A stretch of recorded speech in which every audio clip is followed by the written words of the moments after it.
Thank you very much for coming on to the podcast today, Jack. I'm really, Yeah, really no, excited to discuss the ins and outs of bodybuilding, nutrition. How are you getting on? How's your week been? How's training been? yeah, it's been very good, and thanks for having me on. Looking forward to having a chat, discoursing everything bodybuilding, and maybe a bit about myself as well. So things have been good. Yeah, it's been a busy week in the health and fitness industry. I guess worldwide, like January and February is a bit of a busy time, Mm, especially Australia. Like we're in the summer months here, so people want to get fit and healthy. And I guess compared to maybe a standard online coach, not that I don't use that word standard in a derogatory way, more so just that I guess as part of the dietitian industry, might attract a few more Gen Pop individuals compared to like a bodybuilding coach online. So I think naturally we get a few extra clients from that sort of region as well. mm. I think working with general population though, clients, it does like sharpen your skills like Mm, when it does come to coaching, because I yeah, think sometimes when you're coaching people who are bodybuilders, or I coach a lot of powerlifters as well, people who have like really clear cut like dead set goals, it can be kind of like coaching robots at yeah, certain points. Like, you don't have to worry too much about adherence. You just kind of give them a protocol and they just kind of stick to it. yeah. Whereas I guess more of the kind of skills that they probably learn as a dietitian will probably come in usefulness when it does come to like the behavior change side of things. Mhm. Do the nutritionist and dietitian in Australia, they both of those are protected terms, right? Yes, they are both protected terms. I would say the term accredited practicing dietitian is maybe slightly more protected than dietitian. And, but yeah, they are protected terms, which is great over here because I know in other countries, of course, it's a bit like the Wild West, especially nutritionist. Oh yeah. Yeah, for sure. Yeah. In Ireland, like you can literally do like a weekend course and call yourself a Mm, nutritionist. yeah. You know, well, I guess you could do the exact same as with an online coach, right? Like you could put up a post and just be like, I'm coaching people, taking on Mm, five new clients tomorrow. yeah. Um, It's but concerning. yeah, man. So at the moment, are you prepping again this year? Because I know last year you had a really really successful season 2024 with your Mhm. bodybuilding. Yeah, thank you. The plan is at this stage to prep, and last year was an interesting year with the prep itself. Just learned a lot of new things about how I can personally do things, and just, I guess, my genetic proclivity to maybe remaining a little bit leaner. It does allow me to make, I wouldn't say a last minute decision by any means, because I will never do a 3 week prep again, but it does allow me a bit more flexibility compared to the average competitor. So at this stage, I'm pretty much, I would say, 80 to 90% locked into competing in November. But I say 80 to 90% just because like anything can happen. So I'd love to compete, and if things go that way, then I'll be stepping on stage for sure. Hmm.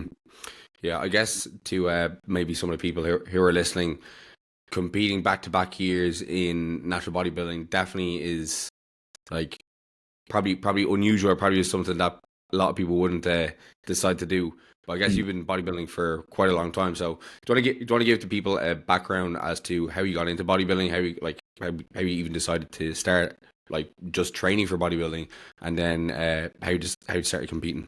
Yeah, yeah, for sure. So I guess my lifting journey maybe started in around 2012, 2013, around 2012 to 2014, really. And that was kind of my final years of high school. I've always sort of grown up playing sport. I'm one of four brothers, like I'm also a triplet as well. So naturally there's that competitiveness and wanting to be active and beat your brothers in something, and maybe also beat them up as well, naturally, with us all being guys.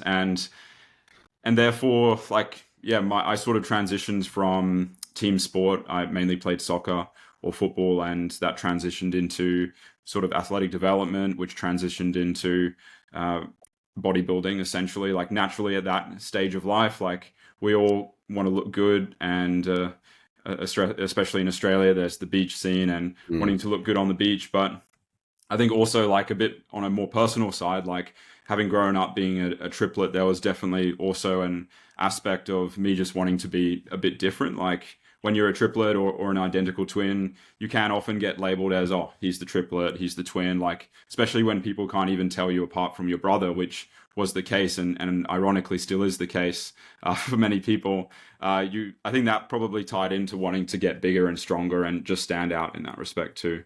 But yeah, I've pretty much been doing the do since then, in one way or another. I would say that I strictly started like bodybuilding training in 2016 and had my first competitive season in 2018, season A, and then 2021, season A, and then most recently 2024, season A. So all kind of in the first half of the year. And both of those first competitive seasons were very stock standard, like vanilla comp reps done like in evidence-based fashion, like around 20 to 25 weeks out. Good chunk of weight loss involved, like 10 plus kilos. And the 2024 season was a bit more unique because I did a mini cut, which was sort of fashioned to be a pre-prep phase as well. And essentially, I just got a lot leaner than anticipated and decided to essentially do a 3-week prep into that season. And it ended up being incredibly successful. So that's yeah, certainly a unique game plan, but I'll be bringing a version of that into subsequent seasons for sure. There's just no need for me to do a 20+ week prep these days anymore. Yeah, especially if you are like being a lot more kind of diligent during your kind of like push-up phases and not getting like too fat, and you can like essentially diet for a short amount of time. It's probably better for muscle preservation too, as well as probably just mentally it's easier to commit to a shorter prep to the long run. But that's, I guess, like what, 9 years now since you've kind of started competing. Yeah. From your first one to your second one, I guess, what would have improved in that time course? Of course, you're older, of course, you're more experienced, and you have a little bit more education under your belt. But like, what were some kind of maybe mistakes that you made in your first prep relative to your second, and then like almost like next, then up to 2024? What were some kind of things that you learned? Yeah, I think over the years it's allowed me to do some more self-reflection on that. And ironically, I would even say it's the reverse, where it was like the Dunning-Kruger effect, where I knew more, but it didn't help me. I was basically more self-critical, and it was a prep where I took the reins more so myself, and I had the knowledge. But again, due to sometimes athletes can't coach themselves, even if they have the knowledge, because they push too hard. They want it all. They don't want to take refeed days. They want to get leaner and leaner. And that's essentially what happened in that second prep. It was still a successful prep. Like I won 2 classic physique overalls. Like I almost won my classic physique pro card at nationals. And so, yeah, don't get me wrong, it was a successful prep, but more so that's the thing that comes to mind most prominently between prep 1 and 2. Like prep 1, that saying ignorance is bliss, I would say applies to that first prep. Like I did it amidst my Master of Dietetics practical placement. So that was a challenge in and of itself. But it was one of those preps where I had a coach, I listened to the coach and did whatever he said. And it was a very successful first prep. Again, I was quite young at the time, like early 20s. And although I didn't have the most muscle, got in great condition, did well, like won a lot of my sort of novice classes, first timer classes. And I would still say that the second prep was more successful, but I wouldn't say anything dramatically changed from like, oh, I wouldn't do that again. Like that I did wrong in the first prep just because, and I've said this before, but just because the first prep was so successful in and of itself. Like I had a great coach who steered me in the right direction, and I was so busy that I couldn't afford to really think too much about it, which I think was also very beneficial as well. Yeah, having a coach to walk you through like a prep, just it's kind of crucial, isn't it? Like especially as a first timer. Like I competed for the first time in 2022 there, and even though I'd done like a number of diets at that point by myself without a coach, and like got quite lean, I don't think I would have been ready for the final few weeks of prep at all if it was to do it by myself. Kind of as you said there, like knowing when you maybe should pull back and maybe add in something like a refeed, or even just like, you know, everything that's going through your mind in like the week before the show, 2 weeks before the show. Am I lean enough? Do I need to, like, you know, do anything extreme with the likes of my diets? And you're also hearing, especially probably more prominent now with social media, right? Because you're seeing people that you're maybe competing against. You're seeing other people who are doing your shows, and you're kind of seeing where they are, what their body weight is, what their protocol is, and you're thinking, oh, maybe I should and maybe I should do a little bit of that, and it kind of steers you away from your plan. But having a coach there can, for sure, obviously, just, I guess it gives you confidence to just say, you know what, no matter what I do, if I just follow what my coach says, they're not going to lead me in the wrong direction. Yeah. Their kind of job is on the table as well. So definitely, yeah. I think also like a big difference was time, like not duration of the prep, because that was quite similar, but it was that year of my second comp prep was when I started my business, or not when I started it, but I was in the early stages of the business and I just wasn't as busy. So there was a lot more downtime compared to being in the final year of my master's. And that didn't help either, as I'm sure you can relate to, like having too much downtime is not great in a comp prep. It allows you to think too much about low energy and about hunger and about when you're going to fall asleep, when you're going to wake up, about the food you're going to be eating the next day. It's just not great or not conducive to a healthy prep, in my opinion. Yeah, absolutely. Well, I guess the old saying is idle hands do the devil's work. So yes. You put that into a contest prep, that's either ruminating on your shows, you're looking at Instagram, looking up the competitor list, see who you're going to be competing against, or thinking about like what's in the fridge or the pastry that you saw in the shop earlier on that day. But I guess like you also work with bodybuilders too, right? So you work with people who are getting in shape for the stage, and I guess having the background of doing dietetics probably like sets you apart from a lot of other coaches too, because I guess, look, there's nothing wrong with being like a just outright online coach and not having like qualifications to that degree if you're able to get people good results and you're able to do it like in an ethical way, right? But with that, like how do you like use, I guess, the kind of, how has that degree, that learnings, like kind of put you maybe in a better position to help people with their nutrition during the contest prep? Yeah, I think it's a good question, and it's quite indirect, the benefits of it, because the main aspect of doing a diet or dietetics degree, whether that's through a bachelor or through a master's, mine was through a master's, but is the medical nutrition therapy. That's kind of what separates nutritionists from dietitians, is being able to manage disease or chronic disease through nutrition and work alongside doctors and be qualified and insured to do that.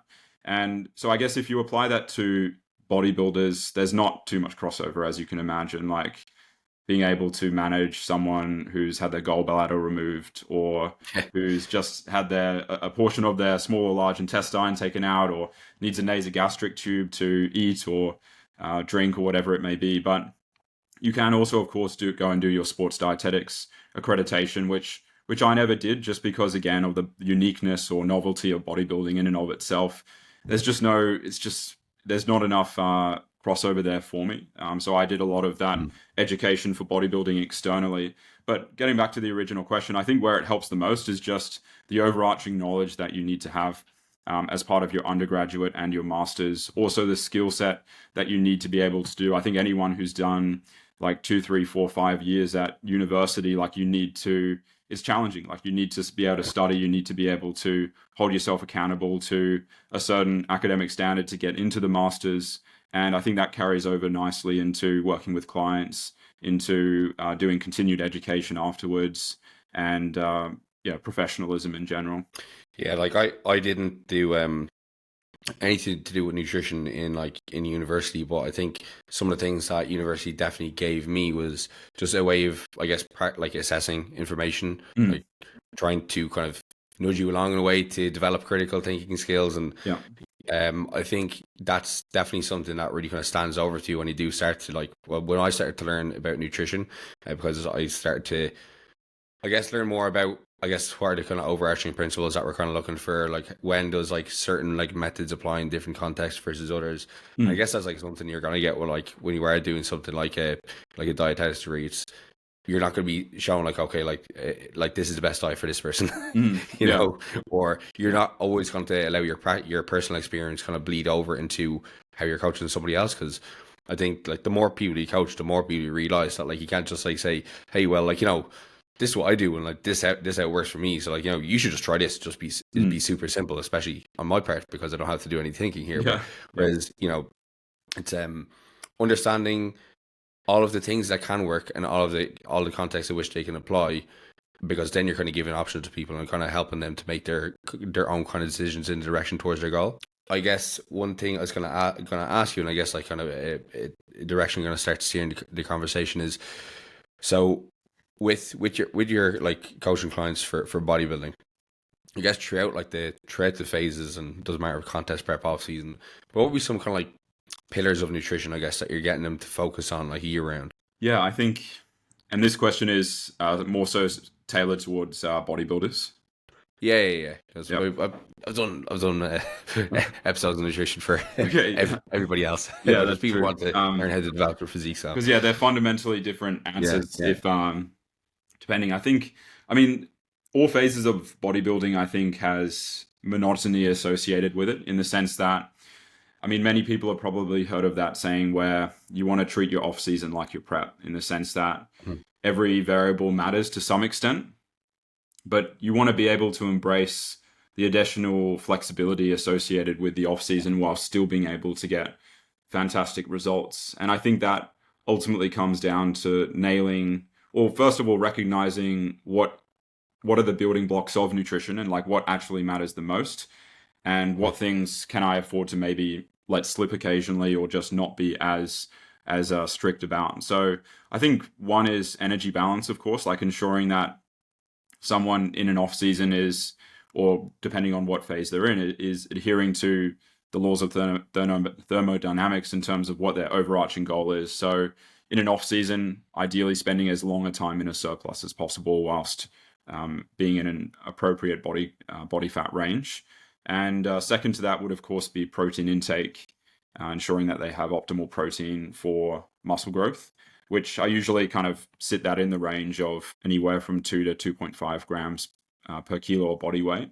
And then thirdly would be obviously diet quality as well. And I mean, if we truly had to order them, like I would say energy balance first, protein intake second, and then diet quality third. Like the dietitian in me is saddened to have diet quality third, but at the end of the day, it probably is third in terms of being a bodybuilder, and specifically for bodybuilding. But I think people still underestimate the importance of diet quality, despite that. And I think that's seen in maybe the few extra percent, or not even percent per se in terms of 1%, but maybe even kind of erring into the double digits there, 10, 11, 12% of progress that they could be making just by fine tuning diet quality, just because it has a downstream effect on everything, of course, like your sleep, your total body inflammation, your appetite, your digestion, your stress, etc. So yeah, that kind of answers your question in a bit of a roundabout fashion. Yeah, I'm glad that you mentioned the diet quality there. Like that would have to be a bias that I would have. And I guess like it's for a number of reasons. Like as you said there, there's like downstream effects, like all the vitamins and minerals, and then all polyphenols and phytonutrients like have like within our body. But then also there's just like the practical side of it. Like if you're somebody who's like struggling to lose body fat, like in a prep, you're struggling with hunger, or you're somebody who is struggling to manage your appetite like in the opposite direction, like during off season, where you're maybe struggling to stick to the surplus, you're actually going above and beyond. But then a lot of the foods that are in your diet are like poor quality. You're having like a low amount of fiber within your diet. You know, your digestion is not great. Like it would stand to reason to probably have something like fiber increase within the diet, right? Increase the food volume there. And like, even though you're probably using those foods there for another goal, they're benefiting you in another direction. And I guess my bias towards it would be, you know, like vitamins and minerals, I guess they're essential for a reason. Like your body has a need for a reason. If they can help, and even like it's tiny percentage, if you're a bodybuilder and looking to eke out those extra percents, why not do it? Yeah, I guess it's a direction that you want to go towards over the long term. Like, you know, as you age, even past bodybuilding, because there can be like decreasing the like chance of us kind of developing different diseases down the line. and just kind of nudging you towards a healthier place. And I mean, if you're going to be healthier longer, you can bodybuild longer. Yeah, So, for sure. that I just think makes the just most sense having to a me. more, even if you break it down in a simplistic fashion and look at your body as a machine, like machines who are well maintained, you kind of oil the gears and you give it the right fuel and things of that nature, they perform better. And it's the same to an extent with the body as well. And I think often people not necessarily confused, but they mistake the aspect of an adequate intake with an optimal intake as well. Like Mm. if you have an adequate intake of certain vitamins and minerals, like that's great. Like you're satisfying the minimum requirement to not be deficient. But having an optimal level of something, like whether it be vitamin D or vitamin A or iron or calcium or zinc or folate, etc. I mean, that's going to make you perform better. So I guess you can achieve that in two methods, of course, like one through supplementation, but two through food. And food should certainly provide the foundation, which then supplementation builds upon. Mm. Yeah, one thing I guess I always mention to clients too, and they maybe push back and say, can they not just take a supplement? But obviously, there's, especially if you're competing in drug tested bodybuilding, I guess there's got to be a few different things they have to watch out for there. Mm. Number one, like, does this supplement company that you're buying your multivitamin from have like good manufacturing processes, so Yeah. that you don't like accidentally have something in your multivitamin that shouldn't be there? Secondly, is it being like dosed properly with even like maybe some of the types of like some of the types of like vitamin C or magnesium or whatever that's not like a cheap form, like, you know, having lots of like oxides in there. And then relative to maybe the ones you need, are you getting sufficient quantities of those in it? Like, say for example, if you're getting super dose vitamin C but then you're deficient in vitamin E, like, you know, like how much, Yeah. like how worth your while is that supplement there? Mm. And then also there's you could probably speak to this more than me, but there's also the absorption issue that Yeah. some of the vitamins and minerals that could be within that actual supplement are going to either inhibit or allow that vitamin to be absorbed better than others. And then also quantity of that vitamin mineral could also affect that too. Mm. Yeah, yeah. The bioavailability is a good one because, I mean, all minerals, for example, compete for absorption. So, Mm. I mean, ZMA is one of the most common supplements out there, and it's zinc and magnesium. And taking those things together, especially if you take your ZMA in the morning and then you also have milk and yogurt at breakfast, like you're throwing in calcium on top of that as well. So, those are three minerals right there, and you're probably not optimally absorbing any of those anymore. So yeah, that's just one consideration. But I think also like those are all excellent points. And also another consideration too is gut health. Like just taking a supplement doesn't really acknowledge gut health at all, because a lot of the foods that we get these nutrients from come from plants. Plants are essential for like great gut health. And gut health isn't just like avoiding bloating or Mm. like going to the bathroom every day. Gut health is obviously more than that and translates to everything. Like we have the gut brain axis, like the prebiotics that we eat, which is essentially like the fermentable fiber, kind of produces beneficial gut bacteria, which then produces like beneficial byproducts like short chain fatty acids, and it just indirectly supports a lot of aspects of health. So popping pills, although I take plenty of supplements myself, like not a huge number, but like zinc, magnesium, vitamin D, like I'll take creatine and protein powder, all those standard ones. But um, to optimize gut health, like I think that is best done through food, of course. Mm. To a client who would be or like a bodybuilding client who would be resistant to like improved their food quality, right?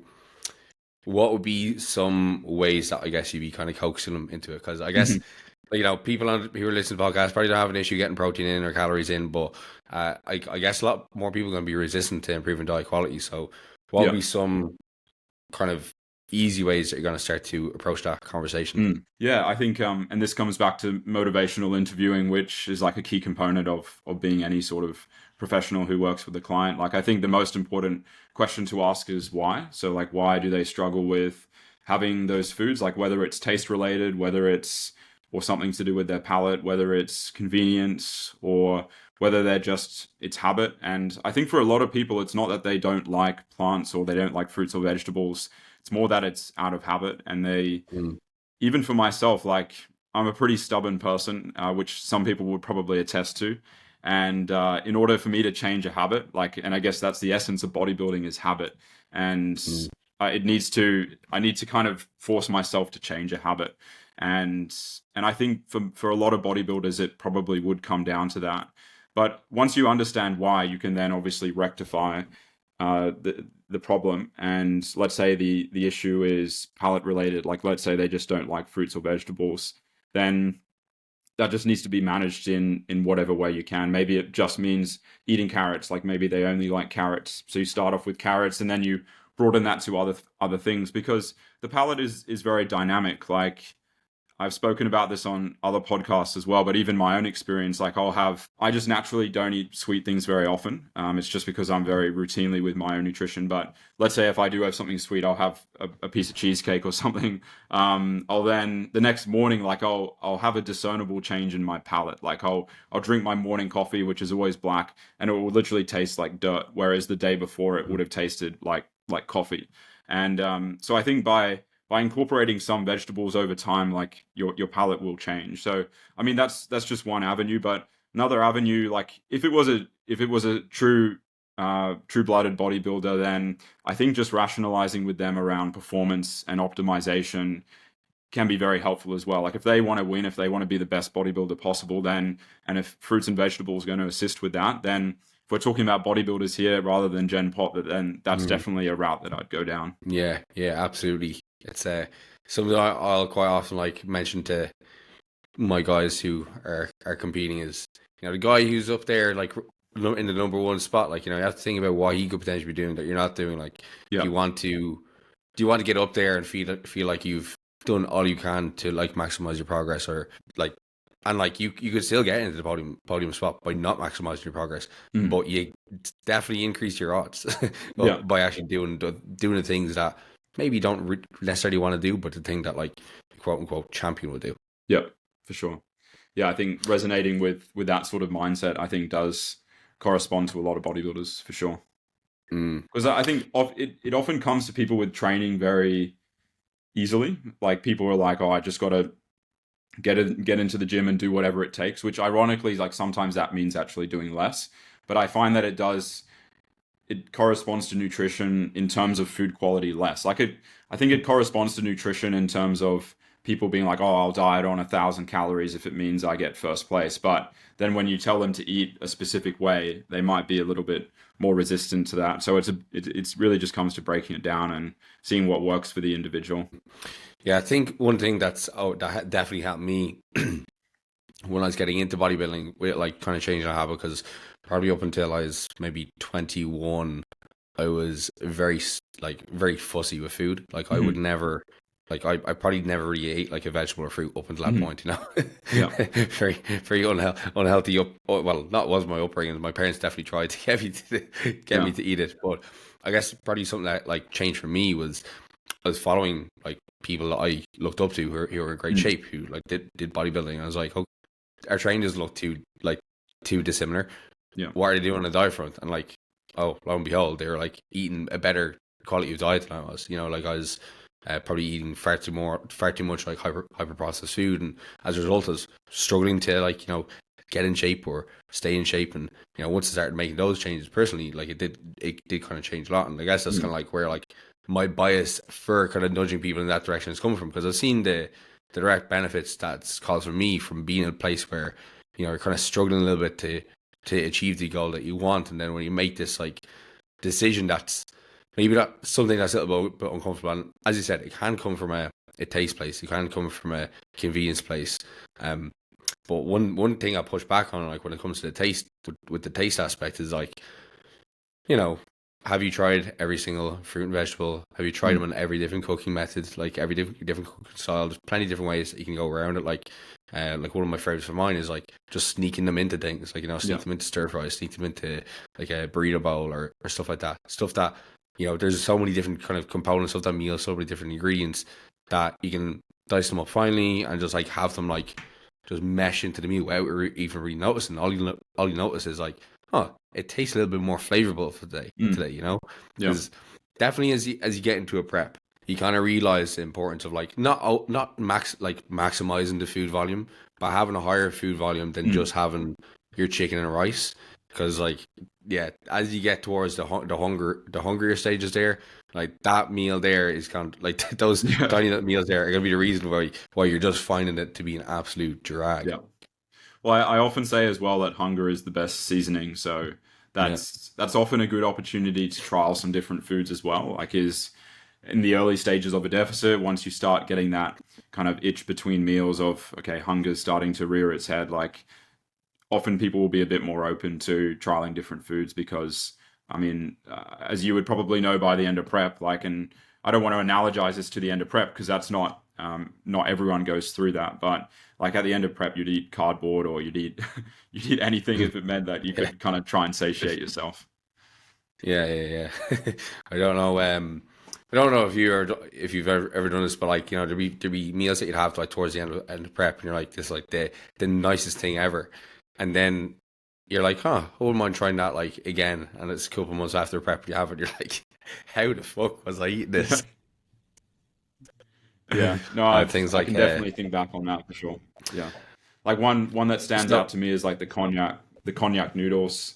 Those Oh yeah, yeah, those I'll never be having those again. But yeah, I bought like a bucket load. I bought like 50 or so in one go, and ended up throwing most of them out. So I'm glad I got rid of them. yeah, yeah. Those are pretty grim. I remember it wasn't during a bodybuilding prep. It was just like on a diet where I got really, really lean every morning for breakfast. I was having a pint of sugar-free jelly and a fat-free yogurt. That was my breakfast. It was pretty dire. But I guess like with that, it kind of puts on the topic of like food volumization. Like so, when you have somebody who's going through prep, like how do you approach that? Because I know for some people, like adding a lot more food volume doesn't necessarily cause any kind of negatives other than maybe just getting obsessed a little bit more with food.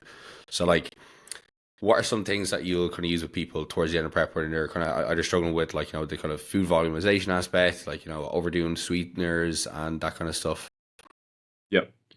Yeah, again, I think bodybuilders are a unique breed in the sense that you can rationalize with them in maybe different ways than you could other athletes or other people. And I think drawing it back to what is going to help them the most, because I can pretty much guarantee that if someone is incorporating a lot of diet foods, whether it's like diet jelly or sweeteners or sugar-free maple syrup or diet ice cream, etc., that their body weight's going to be jumping around everywhere, and they'll be frustrated with that. Like they'll Yeah. be reaching out to the coach and being like, my body weight's everywhere, and also on top of that, like I'm using the bathroom every 3 days instead of every day, or I'm always bloated, etc. Like, and you can see it in the physique as well. Like if they're having a lot of diet foods, they'll almost have a little constant distension through the midsection, which isn't very conducive to an aesthetic physique. And so you can almost just kind of rationalize with the individual and say, hey, like those things are all potentially attributed to the use of diet foods, and by taking these out, um, it'll make those things better. But also on the other hand as well, diet foods, although the it's in the name like diet foods, it actually makes your food focus worse because you're Mm, constantly scratching that itch of palatability, which then makes you think or desire food even more. And really the opposite in a deficit, where you don't want to make your food disgusting or unpalatable by any means, but you certainly don't want to make your foods highly palatable, because for one, if you're hungry, then almost anything is going to taste good. And I'm not saying to make your foods taste poorly, but adding some light seasoning to your vegetables and protein source is enough. You don't need to add diet foods on top of that, like some sugar-free maple syrup on your oats, because the oats with protein powder alone will taste delicious. mm. Yeah, I can't remember who I saw talking about it. I couldn't remember like Mike Rizzatel years and years and years ago, and like it would have been a time where I would have been doing all that kind of stuff too, like Yeah. like using Walden's Farms and Mm. fucking everything, and having way too much food reward within my diet, and naturally Yeah. it does like just make things harder because all you can think about then is how can I make my next meal taste as nice as possible. It does make hunger worse, and I guess it's when you do start to shift more towards like blander foods during a diet And like again, bland is going to be relative, right? It's just like relative to the more hyper palatable stuff they might have, like in an off season phase, where maybe actually kind of driving that food reward is more necessary because your appetite is maybe affected the other way.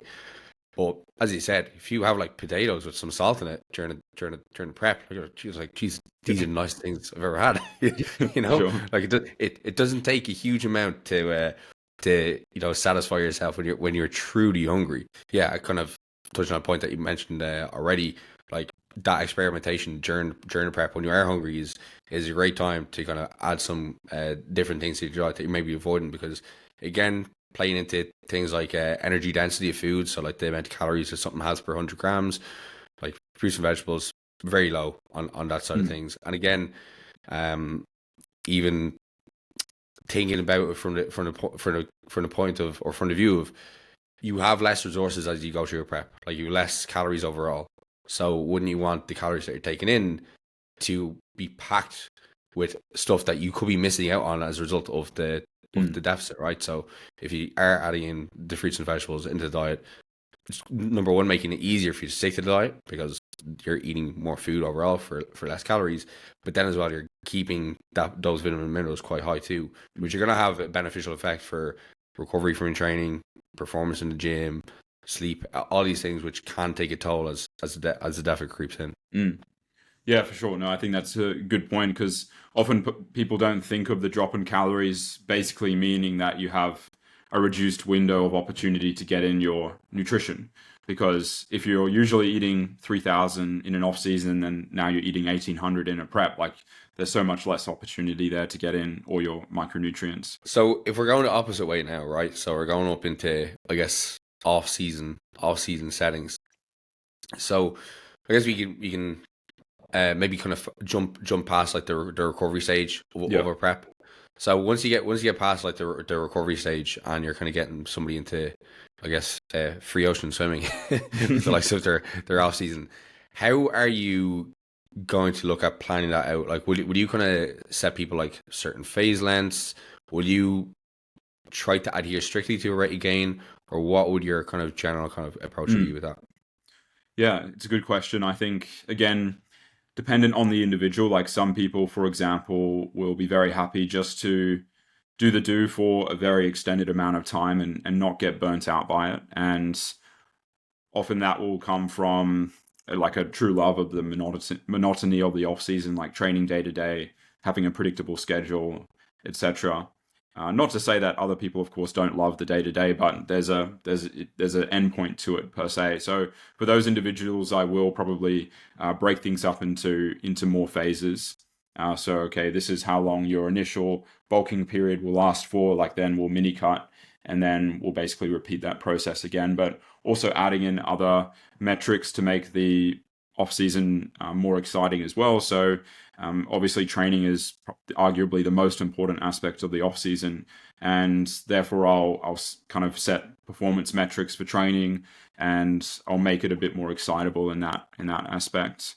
And I think also what helps in the off season is the community, like your podcast, for example. Like I'm on the Bodybuilding Down Under podcast, and just tuning into aspects of the natural bodybuilding community is what makes bodybuilding so exciting outside of competing. Because if you only bodybuild to compete, then the off season is going to be pretty boring. But if you bodybuild to bodybuild, or bodybuild because you enjoy training, it then becomes like a more satisfying journey as a whole. Yeah, it can definitely test. It tests out. Like the podcasts are so helpful to listen to in like the bodybuilding world, because like again, not everybody's gonna have like a group of bodybuilders in their gym. Like, you know, like I know for me, like where I train at the moment, like there's like my fiance. That's been it. That's the extent of the bodybuilders there, and like even just in the general area, it's a lack of them.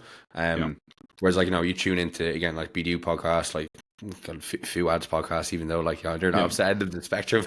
You know, you feel like you're a little bit more involved, and you know, if you're thinking about bodybuilding almost more, and you're also absorbing information, right? You're absorbing information about people who are like doing the do, and how they're kind of going about the process too. And like I mean, having that like feeling of community, whether that's just like online and talking to other people that who are bodybuilders like in different areas, or meeting up with them for training sessions. Like they're definitely things that can kind of keep you a little bit more kind of like engaged during the off season setting. Now, I guess kind of in a similar type of team, right? So I guess like one thing that can creep up for some people when they're going through like the off season is like, if they have like their rate of gain like go a little bit faster than they like, right? Like it could be like intermittently, right? Now like a couple of weeks here or there, like their rate of gain like just spikes up.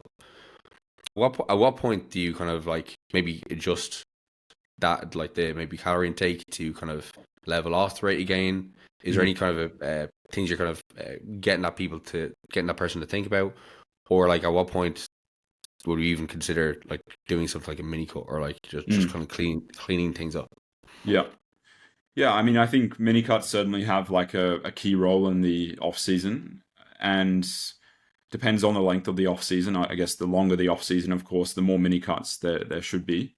But I'm also a big big fan of conservative rates of gain, and prolonging kind of the gaining phase for as long as possible. But as to your point, like if someone is gaining too rapidly and maybe they approach that top end of body fat range too quickly, I think one, it's important to determine like why is that occurring? Is that occurring due to lifestyle change or increased sedentary lifestyle, or just reduced adherence? Like if it's reduced adherence, then there's no point running a mini cut, because then are they going to be able to adhere to a mini cut? Like chances are maybe not until you resolve that. So I think firstly resolving the adherence initially, and basically uncovering why that might be, and then after that probably maintaining for a while. Like I feel like a mini cut can work at times, but it's almost like a quick and easy route out of the negative scenario that may have occurred, and it's not always the best solution. I think mini cut down the line is certainly the option, because that's just the most efficient way to drop body fat. But I think initially there needs to be lifestyle change, or just change to the strategy that's being implemented around nutrition in order to make it more conducive for the individual. And so that would be my approach. Yeah, I think from like my point of view, it definitely depends on where the body fat is getting to, and then as well, I guess how the person's reporting their training is going. Like if that person is like feeling as if their training is like better, they're still recovering quite well, they're not really having like many like negative impacts from the body fat accrual, other than just being a little bit chunkier. Yeah. I'm probably going to push the person to probably not like, it certainly won't be increasing the calories, but probably will be pushing them towards like, bringing things down to like a little bit more of like a maintenance level of calorie intake, kind of keeping things where they are from a performance point of view, and just nailing that. Because I guess sometimes with a mini cut, depending on how fast you go, it can almost like put a brake on that person's training momentum. Now that could be physiological, but it could also just be psychological. If you strip out 1,000 calories from somebody's diet and they're like, oh fuck, I'm gonna feel weak now for like the next couple of weeks, they don't really have that like same level of that grit coming into the gym. So I think sometimes when the rate of gain gets a little bit too fast, and I guess it's something that you might also just hear from time to time with people that have seen it go up like quite fast, and they're thinking, okay, should we do a mini cut right now? And sometimes it's almost better to just say, you know what, like we're in a good position here right now, training's going well, I think we just kind of need to own this. We need to own it, learn for next time why it may have happened. Was it you got a little bit too carried away like at the weekend? Was it that you're actually like just getting a little bit too nonchalant with like your tracking and having like different things add in here or there? Like those kind of things. Again, as you said, like lack of activity. Maybe you just all of a sudden now your kind of prep habits for a step count or activity have just like went to the floor. Like classic online coaches, like they're really active during prep, and then all of a sudden the prep rolls around, they don't move from their office chair. So I think those are definitely things that are like, again, learning points. And I guess as you said at the very very start of the podcast, kind of treating your off season like it is like a prep still, and still engaging with like the majority of the habits that you had there. Like the difference really between off season to prep is just like you're just turning up the dial Mm. in one direction versus the other. It's not as Yeah, if you're just like, it's not an on off switch. for sure. Yeah, yeah. Yeah, I think the dial analogy is really good. I use that a lot with my clients, and for sure, drawing it back to performance as well is also key. And I think maintenance phases can be underrated for sure, and especially if someone is an advanced trainee or they have a large amount of muscle mass and they've sort of accrued the majority of the muscle that they're going to establish naturally, then I think there's even more merit to maintenance phases, because if you introduce a large surplus, then again, their rate of muscle gain in general is going to be conservative. So the majority of that's just going to unnecessarily be fat. And then that's almost even further exemplified when someone is maybe a bit of a greyhound in the sense that they perform well at lower body fats. Like just throwing on more body fat is not even going to enhance their performance. It's going to potentially even detract from it. Yeah. And I guess one thing I've picked up from just following like older natural bodybuilders over the years is some of the best progress people are making. It's just it's not like it's not surplus or maintenance. It's just not dieting. Yeah, it's for sure. just not dieting. Like just again just put effort into training. I think this is probably one of the misconceptions that like general population get when it does come to how to train to like maximize their physique development, is that while nutrition is important, I think it's overemphasized. I think your ability to get to like a pro level of nutrition is much lower than it is with like Yeah, the for training, sure. you know, Yeah, I and say that all the because time. Yeah, and yeah, like it's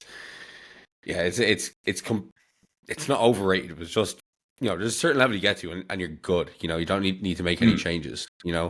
Whereas like with training, it's always the case that you're constantly learning, and that's where the results are coming from. Really, like mm, you can eat all the protein you want, you eat all the calories you want, but you're not going to gain muscle. Like you yeah, need to impose the stimulus on the muscle itself to kind of get the results. So I do think if people spent 6 months really trying to like nail that, like the kind of big pillars of their nutrition, but then once they got up to that point, just kind of had that on autopilot. Like have your skeleton diet there, your staple meals, your usual food sources, and like that'll just run on autopilot in the background. But then the rest of your time is really going to be dedicated towards, okay, like how can I just continue to improve training and set some big performances in the gym. mm. Yeah, yeah, for sure. And I mean, what's interesting with my own coaching, considering I'm a dietitian, is naturally a lot of people will come to me for nutrition, and then it ends up being more so for training, because like I see their nutrition and it's again, as you mentioned, like the nutrition you need for muscle gain is fairly simple. Eat enough food, have enough protein, like have a good diet all round, which for the average person is very achievable unless they have adherence issues, which is more so a different ball game. Um, and then it's more so about assessing their training as well. So a Mm. lot of people who even just apply for nutrition only with myself, like I really encourage them to do training, and I even sort of you like ask them to send me videos and stuff like that, and I kind of offer to assist them with program design and stuff, because for that reason. And sometimes it's very common for people to inquire with me just for nutrition, and again, hence because I'm a dietitian. But given that I've got expertise in training as well, like we can really marry both approaches together. Yeah, I'm the same. I work with some people just for nutrition, and I will not take people on just for nutrition if they are not working with a training coach. Mm, I just don't see the point. Like yeah. I'm not going to like, because ultimately at the end of the day, it's that kind of like misconception that the results you get from the nutrition are going to like supersede the results that you get from investing the same level of effort or time or kind of care into like your training. Mm, Because again, you could have a great diet, but if your training's not in order, mm, it's not consistent. yeah. You're not going to get the results. So it's really important to have like oversight in that area. And like I notice it from people who just do training only. People who just do training only but don't have a great diet. Like they don't have like the X's and O's set up. They could just be eating a seafood diet, just eating lots of calories, Mm, and they still make good physique changes because they're probably like it's like the classic like dreamer bulk, or like yeah. the initial phases. You're just eating everything around you, but like you have a fucking whim for the gym and you just want to be in there training hard, clanging on the bag and all that kind of stuff, and like you get good results off the back of it. Your physique Mm, won't be like amazing, but certainly gonna be better than the person who's just like trying to fill all the X's and O's or their nutrition, coming in doing like leg extensions, 10 reps in reserve. Yeah, for sure. They're just hoping for the best. Yeah. I mean, and there's that analogy, like it's a bit of a like exaggerated analogy, but I mean, if someone had the best bodybuilding diet in the world but didn't train, like they wouldn't change. They would be healthy, but they wouldn't change from a muscularity perspective. Whereas vice versa, if someone had the worst diet for bodybuilding, yet they trained and they trained well, then they're definitely going to be making far greater progress than the other individual. Mm. With I guess keeping it on the kind of training perspective, but like keeping it around training and nutrition for now, right? So pre-workout nutrition, post-workout nutrition, intra-workout nutrition, obviously big things that people want to know from the outside. I think it's probably when you start up with people who are into bodybuilding, they're like, okay, how can I optimize my nutrition around the workout? Obviously it is important, but how important is it? And what type of recommendations are you kind of given there? Yeah, I think pre-workout is, in my opinion, kind of by far the most important, because especially for bodybuilders, like most bodybuilders train once a day, or 5 days a week or 6 days a week. And therefore, if we're training twice a day, post-workout nutrition and intra-workout becomes more important. But definitely if you're training once a day, then especially if it's in the morning where we have less available time to fuel beforehand, I think pre-workout nutrition is the most important. And the most important macronutrient for pre-workout would be carbohydrates. And then second to that, protein. I think people do kind of faff around a little bit too much with like the dietary fat side of things. Like if you're in the off season and you're well fed, then like, sure, you don't want to be going sky high on dietary fat, but I don't think people need to concern themselves too much with like, oh, my dietary fat is slowing down my rate of glycogenesis or the absorption rate of carbohydrates. Potentially you could argue, of course, that if you're waking up and then eating straight away and then training, like sure, you would want to prioritize a more direct source of carbohydrates. But again, if it's a mixed meal later in the day and you're training hours later, I don't think it really matters too much.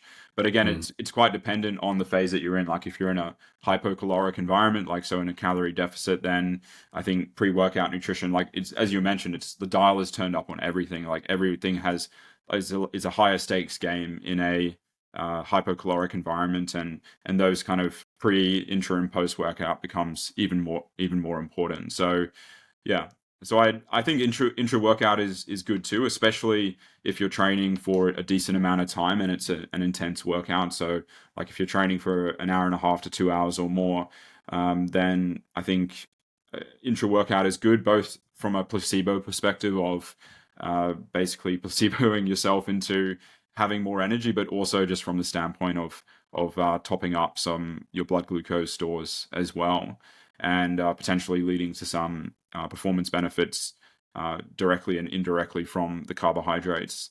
And then post-workout protein, more carbohydrates, again dependent on what your calorie allotment is. Like if you're dieting on 1500 calories, you got to just make do with what you can. Whereas if you're having 4600 calories in the off season, then you can have an abundance of carbohydrates whenever you want, essentially. I like what you said there in regards to the pre-workout nutrition, in regards to like, timing of the day, like that being like a big important factor there, as well as the situation we're in, right? Like off season or prep. Because I guess, when I talk to clients who are looking to kind of improve their pre-workout nutrition, I guess it is for the people who are training like first thing in the morning, where like that first meal is going to be, it's going to have a bigger dependence in regards to how they are structuring the meal. If they're just having like, they're maybe bacon and eggs, might not necessarily be like the best thing for them in that context. But like, wake up in the morning, have a coffee, maybe something like, it could be a whey shake, it could be a banana or something like that. That could be enough depending on like their calorie intake and calorie needs and how close that is to their session.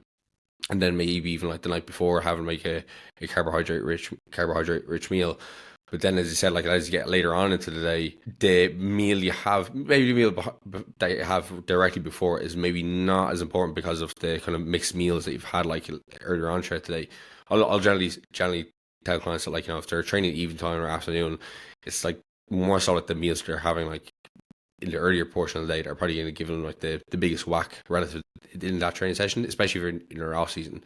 But yeah, as you said, like, if you are going to be in a prep, like you're going to be running on low a little bit more often. So timing that meal and what's in it, and I guess making sure you're not going hungry during your training session is going to like have a big impact on your performance. Like once you start to perceive that you're starting to get hungry, you're going to start to perceive that your energy is lower, even if it's not. And that sometimes can also be down to what you are having before your workout. I think people are always going to respond differently to what they have before the gym and how that suits them. Like, I know for me personally, if I have something that's like a quick digesting carb source or protein source, I get very, very hungry, like, within like, the first 30-45 minutes of my workout, and I'm just like, I need something a little bit more substantial. So like, what I have before gym is probably counter to what people would say to have before a training session. I'd have some fiber in there, I'd have some fat in there, something slower digestion, but I found over time that works for me. And I think, again, that's something that people have to factor into it. It's like they need to experiment with foods that sit well with them, help them perform well, and again, the experimentation part of that process is really important. Yeah, for sure. I think, I mean, in a calorie deficit is just a different ball game because, I mean, on one hand, you don't want it too efficient or efficiently digested because it'll just go straight through you. Like, you'll get hungry, as you mentioned. You'll probably get a bit hypoglycemic as well if it just crashes straight back down. But on the other hand, like if you, and I've been in this situation before myself where I'll have like a huge amount of oats, like let's say I'll give a lot of my carbs for the day to like 150 grams of oats and then some fruits and yogurt. Like it'll just be really, really slow digesting. And then it'll only be that when I'm in like 2/3 of the way through the session that I'll actually notice the energy boost from that meal because it's just so slow in digesting. And that more so applies to if you train in the morning. But I think training in the morning is a bit of a cheat code almost to a calorie deficit because, one, it's good to front load your nutrition anyway, in my opinion. Yeah. And it means that you can get a good kind of... Yeah, but the timing overall of your meals becomes so much more important within the prep setting. Like obviously the pre-workout element, post-work element, that's obviously important too. But as you mentioned there, like kind of front loading some of your nutrition, typically going to be a little bit better. Like most people, I guess it's this like one of those other things that I guess is maybe a little bit more of a misconception in the kind of general population kind of realm. It's like, oh well, if I fast for the morning time and kind of save some treats or save some calories for the evening time, like, that'll help me manage my hunger more. But sometimes you're having those cravings because you're doing that for sure, and because you're kind of having that kind of boredom period there as well, versus like being satiated by having more of your meals earlier on today. Yeah, absolutely. So thank you very much for all the nutrition talk there, Jack. It was very, very enjoyable. I'm sure there's going to be plenty of people who are getting a lot of food for thought, for lack of a better term there. So tell me this, you're going to be competing in Season B this year. Is that correct? Yeah. Like, I don't know how some people, like, because obviously the UK, they start their season way earlier. Like in Ireland, there's 2 or 3 national bodybuilding shows, and that's like they're in September, whereas like in the UK, they start their season in like, end of April, and then it continues on until like, like UK DFBA finals is usually like last weekend of October. Then you have like obviously WWF continue on through November. No idea how people are able to do the shows in like May and continue on because you're certainly not going to be holding the condition. You're going to have to like reverse out with it slowly, but then getting back into it is obviously going to be an absolute nightmare too. Yeah. With the WWF Galaxies, how far away is that from Worlds? That's only 2 weeks before, so at 10 weeks. It's a while away for sure. Yeah, but like ultimately, like, when you're doing bodybuilding, you don't think like week to week. You think like month to month, season to season, like year to year. Like, your perception of time is kind of skewed to just think long term. But yeah, like is World's End going to be in LA this year? Do you know? Yeah, that's correct. Yeah, which actually, that's super handy. Yeah, I did Worlds in LA in 2022, and it very like obviously unique. This was my first ever season, so like to kind of get up there was, kind of a dream kind of come true, which is deadly. Hopefully they don't have to change the venue for you this time. So when we did it, right, they had the house hotels, Yeah. like about a 200-meter walk from the venue, and like 2 days before the show, the venue cancelled on WMBF, and it was meant to be a 2-day show. It was meant to be a 2-day show, and then they rescheduled for another theater and put it all on one day, and the theater was like 40 minutes away. So once you got there, you couldn't leave. It was a bit of a shit show, but it's a bodybuilder's nightmare, really. Yeah. Anyway, man, very, very, very, very grateful to get you onto the podcast. I've been listening to you and the lads on the BDU for a long time. So thank you very much for coming on. Would you like to tell the people in the audience where they can find more of you? Awesome. Yeah, definitely make sure to check out the podcast as well as Jack's page. All the infographics on the bodybuilding dietitians are super informative and super helpful. So anybody who is unsure of their nutrition, like, I guess obviously you could reach out for coaching, but you kind of just get plenty of information there to kind of steer you in the right direction. All right, if you enjoyed the podcast, make sure to leave a rating and review on a podcast platform you're listening on. But other than that, we will chat to you soon.